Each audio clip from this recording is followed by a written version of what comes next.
Hi, this is a CBS2 News Update. I'm Chris Wragge. Here's what's happening in the news. We're on storm watch this morning, and the wind and rain are creating lots of problems around the area. A huge tree fell on a house in Mount Vernon. The owner tells us he woke up to crashing and glass flying everywhere, then heard his 14-year-old son calling for help. My son was on the third floor, and he was just screaming, "Daddy, Daddy, I can't get out, I can't get out." He was actually trapped. The tree fell on inside his room. Firefighters helped get the teen out, and luckily he wasn't hurt, but the father tells us there is massive damage, as you can see, to the home. And take a look at this. Stairs turned into a waterfall at the 145th Street subway station in Manhattan. We're told it's not affecting service.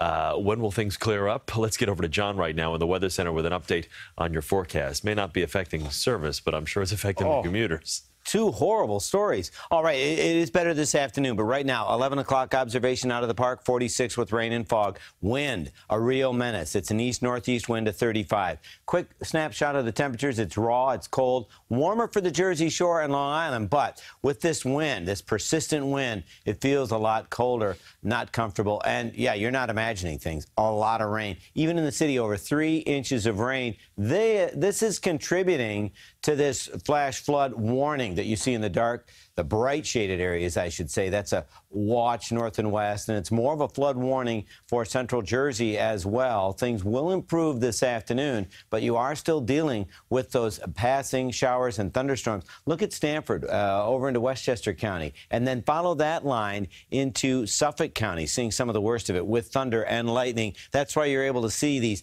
2- and 3-inch totals already, but this is your afternoon. Things will start to improve, so we see better conditions for the afternoon commute, and then we see cold air again Tuesday, a Wednesday pick of the week, a few more showers Thursday into Friday, but the next few hours still very challenging around the area. Chris? Okay, John, thank you. Happening today, President Trump's personal attorney is expected to appear in federal court in Manhattan. The judge is ordering Michael Cohen to answer questions about his law practice during a hearing scheduled for 2 o'clock this afternoon.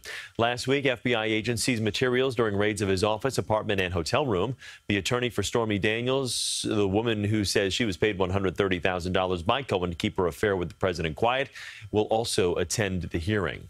A major recall involving a breakfast staple. More than 200 million eggs distributed in 9 states have been recalled because of possible salmonella contamination. Those states include New York and New Jersey.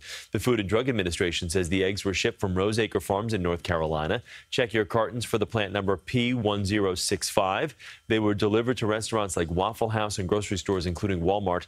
22 illnesses have been reported. We have a link to a list of all the egg brands affected at CBSNewYork.com. And tomorrow is the deadline to file your taxes. It usually falls on the 15th, which was a Sunday this year, but taxes aren't due today because it's a holiday in Washington, D.C., Emancipation Day. It marks the day President Lincoln freed the slaves in the nation's capital. Tomorrow is also the deadline to file for an extension. And if you remember, at this time last year, many of us were glued to live stream, waiting for April the giraffe to give birth. Well, it's been a year, and that baby giraffe, Tajari, is celebrating his first birthday. And look how he has grown, nearly 10 feet tall already. And the giraffe celebrated it with a party on Sunday, even had a special cake of lettuce and carrots. Good old carrot. Certainly a baby giraffe is a big deal for any facility that produces one, but the world to be standing by, watching and tuning in from birth to first birthday, we never anticipated that. Well, you can get an up-close look at Tariji when Animal Adventure Park reopens on May 16th. It's located in Harpersville. That's in Broome County, New York. What an attraction. Okay, that's your CBS2 News Update. I'm Chris Wragge. Thanks so much for joining us.